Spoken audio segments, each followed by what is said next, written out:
ആരുടെ മനസ്സിനെയും ആകർഷിക്കുന്ന ഈ പൂവിൻ്റെ പേരെന്താണെന്ന് അറിയാമോ?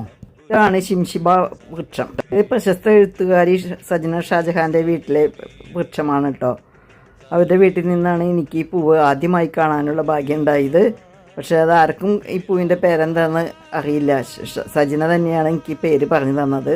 സജനയ്ക്ക് ഇത് കിട്ടിയത് കനകക്കുന്ന് കൊട്ടാരത്തിലെ നഴ്സറിയിൽ നിന്നാണെന്ന് പറയുന്നു.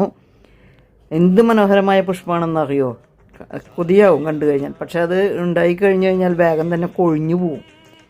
അത് തളിരിടുന്നതും മുട്ടുണ്ടാവണതും പൂവാവണതും അങ്ങനെ ഓരോ സെക്ഷനായിട്ടുള്ള ഫോട്ടോസാണ് ഈ കാണുന്നത്. അപ്പോൾ ഈ വൃക്ഷം കണ്ടിട്ടില്ലാത്തവർ കണ്ടോളൂ. വളരെ മനോഹരമാണ്. രാമായണത്തിലെ ലങ്കേശൻ്റെ അശോകവനിയിൽ സീത രാമനെ കാത്തിരുന്നത് ഈ വൃക്ഷത്തിൻ്റെ അടിയിലാണെന്നാണ് പറയുന്നത്. ഇതിൻ്റെ മൊട്ടാണ് ഈ കാണുന്നത് കേട്ടോ. മനോഹരമായ പൂവല്ലേ. കൂടുതൽ അറിയാൻ ഡിസ്ക്രിപ്ഷൻ ബോക്സ് നോക്കിയാൽ മതി.